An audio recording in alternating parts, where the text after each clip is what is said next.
Alors, on en a parlé, les réseaux sociaux. Je ne vais pas vous faire l'apologie des réseaux sociaux. Je n'ai pas d'action chez M. Zuckerberg, ni ailleurs. Par contre, le constat, il est là. C'est qu'aujourd'hui, faire l'impasse sur les réseaux sociaux, je vais faire la même comparaison, c'est comme se priver de la mobilité pour votre site internet. C'est une grave erreur. Je ne dis pas que les réseaux sociaux doivent être pour toutes les entreprises. Il y a vraiment des secteurs d'activité pour lesquels il n'y a pas véritablement d'intérêt. Mais pour la majeure partie des cas, les réseaux sociaux sont incontournables. Il y a des réseaux sociaux à choisir. Il ne faut pas tous les prendre. Il ne faut pas adhérer à tous les réseaux sociaux. Il ne faut pas utiliser n'importe quel réseau social. Il y a des réseaux sociaux pour lesquels, des entreprises pour lesquelles Facebook n'a aucun intérêt. Ça va plus être Google+. D'autres, ça va être Pinterest. D'autres, ça va être YouTube. Voilà. Donc vraiment, ça dépend de la cible de clientèle, ça dépend de votre activité, de votre secteur d'activité. Il y a une chose qui est sûre. Celui qui me dit le contraire, il faut qu'il me le prouve, c'est que les réseaux sociaux référencent votre site internet. Ça, c'est incontournable. Les réseaux sociaux ont une grande puissance en termes de référencement. Donc si vous êtes présent sur ces réseaux sociaux, par la force des choses, vous allez être référencé via les réseaux sociaux. Donc c'est du référencement, je dirais, gratuit, mais encore faut-il utiliser ces réseaux sociaux. Si vous êtes statique, vous allez retomber aussi. Donc il faut les utiliser à bon escient, partager de l'information, au même titre que tout à l'heure je disais, on va partager via un emailing une promotion, une offre, par une newsletter, une information. Les réseaux sociaux, c'est fait aussi pour ça. Nous, les réseaux sociaux, on utilise ça pas pour parler de ce qu'on a mangé à midi ou du temps qu'il fait à Royan, quoique ce matin, je l'ai fait. Mais on utilise ça essentiellement pour parler de nos services, de nos métiers, pour montrer un petit peu la tendance dans tel ou tel secteur, et puis bien évidemment pour faire la promotion de certaines activités de notre métier. Voilà. Donc on l'utilise aussi dans ce sens-là. Et au final, quand on regarde la fréquentation de nos sites internet, enfin de notre site internet, quand on regarde les stats, le constat il est là. Hein. Il y a plus de fréquentation via les réseaux sociaux que via Google. Je parle du moteur de recherche pur et simple, pas Google+. Donc ça, c'est une tendance qui s'est inversée. Avant, ce n'était pas vrai. Avant, on avait, on va dire, 75% des fréquentations qui venaient de Google, 0,5% des pages jaunes, et puis les réseaux sociaux se partageaient un petit peu la part du fromage qui restait. Aujourd'hui, la tendance est complètement inversée. Peut-être qu'on est un petit peu plus agressif en termes de communication, plus assidu aussi. Avant, on était peut-être un petit peu moins assidu. On s'est fixé une règle très claire, c'est qu'aujourd'hui, enfin pas aujourd'hui, mais toutes les semaines, on met une information relative à notre activité. Une information qui peut être de féliciter un publiciste vis-à-vis de la dernière publicité M&M's, comme ça peut être de parler des dernières technologies utilisées par le moteur Google pour la recherche, comme ça peut être aussi nos services. Voilà. Toujours est-il que les réseaux sociaux vont être une vraie vitrine pour votre activité. Si vous êtes commerçant et que vous avez un site e-commerce, vous allez pouvoir partager vos produits via vos réseaux sociaux. Donc vous allez faire converger encore une fois les internautes vers votre site internet. Voilà, donc accroître la visite. Les réseaux sociaux, vous le savez, c'est pas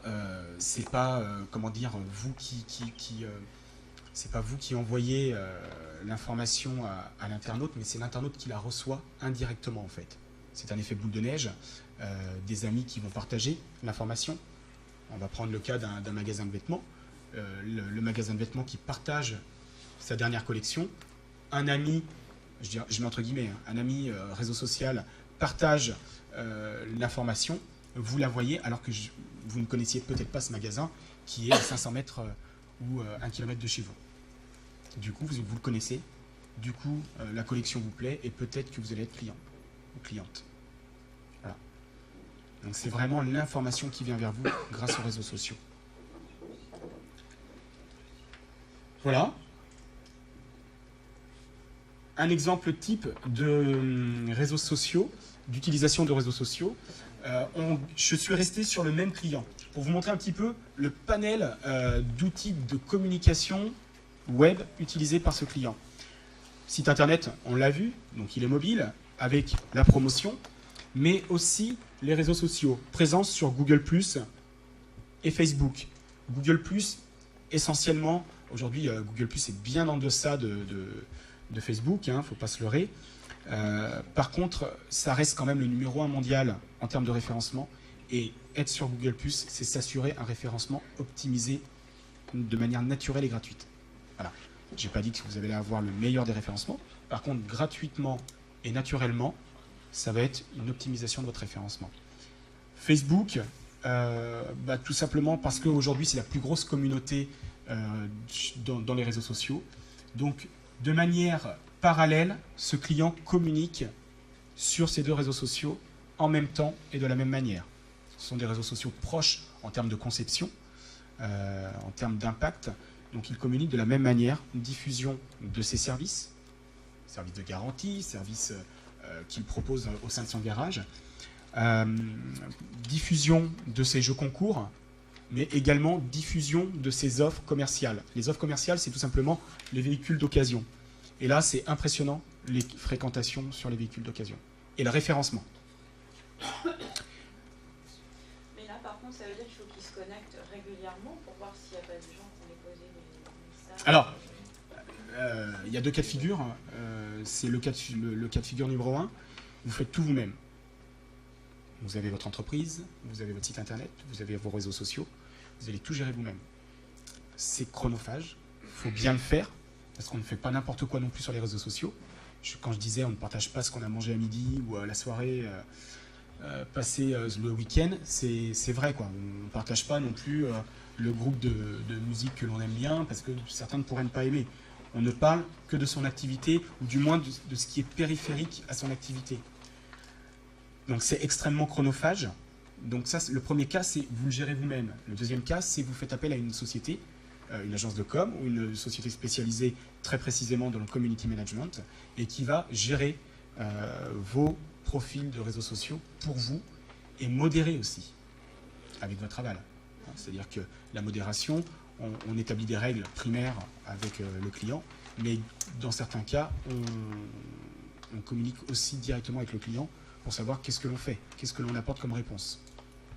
Ça a un coût quand même, ça, sinon.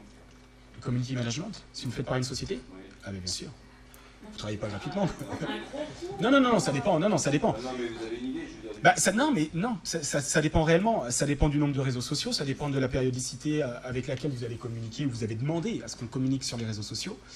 Ça dépend du travail que vous faites faire. S'il y a un travail d'image à créer derrière, de slogans, de publicité, parce que par exemple avec ce client, on met en place des publicités, on crée des publicités. Celles que l'on voit sur la couverture de Google+, ce sont des publicités qui sont diffusées sur les deux réseaux sociaux et dans le slider de son site internet. Ces publicités-là font partie du contrat de community management que le client a pris avec nous. Je ne peux pas vous donner un tarif, ça coûte quoi une voiture, quoi. On établit un cahier des charges avec le client. Non, mais c'était pour avoir une idée. Ce serait vraiment vous dire n'importe quoi que de vous répondre à cette question. Donc là, dans le cas de ce client, en fait, il s'occupe de rien. Ah si. Il s'occupe de nous fournir des informations, ces informations commerciales, ces informations pratiques. Bien sûr. En fait, il y a si vous faites du community management, c'est mon avis, il y a une part de proximité qui est importante. Avec mes clients, selon la périodicité avec laquelle on fait ce community management, on se voit une fois par mois. C'est pas on se voit, tu me donnes ta clé USB et on y va. Hein. Non. C'est quoi ta stratégie? C'est quoi l'axe vers lequel tu veux te diriger ce mois-ci? C'est quoi tes promotions? Faut qu'on tape fort. Qu'est-ce que fait ton concurrent? On fait une analyse concurrentielle également. Donc ça, voilà, il y a quand même un petit peu de temps à passer avec le professionnel, mais c'est pas qu'il s'occupe de rien quand même. Hein. On peut pas se substituer au professionnel, c'est pas possible, c'est votre activité, c'est votre métier. Si je me mettais à la place, de toute façon je dirais des bêtises, il est garagiste, je ne le suis pas, alors vraiment pas. J'y connais rien du tout, donc je dirais vraiment des bêtises monstrueuses, quoi.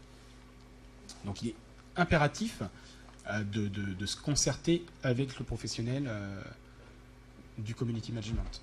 C'est impératif. Des questions ?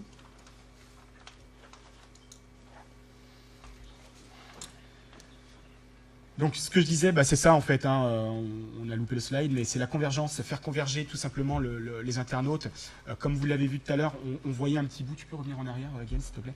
On voit le curseur, le pointeur de la souris ou pas? On voit par exemple sur Facebook les annonces, les offres de véhicules d'occasion. Évidemment, il n'y a pas le détail. L'idée première, c'est de faire converger, encore une fois. J'utilise beaucoup ce mot-là parce qu'en communication, c'est très, très important de savoir quel est le vecteur de convergence qu'on va utiliser. Vers quoi on va faire converger le client, l'internaute, le prospect. Donc là, l'idée, c'est de faire converger l'internaute vers le site Internet, qu'il puisse consulter, bien sûr, cette offre qu'il a vue, mais aussi voir les autres offres. Ce véhicule, finalement, il est bien, ça lui plaît. Peut-être qu'il y a un meilleur véhicule qui lui plaira encore plus sur le site internet. Et surtout, il y a le détail. Et surtout, il va en savoir un petit peu plus sur le garagiste. Voilà. Donc, c'est vraiment l'idée première de savoir faire converger votre client, puisqu'on parle du web, de site internet et du e-commerce, de faire converger les internautes vers vos sites internet. Voilà.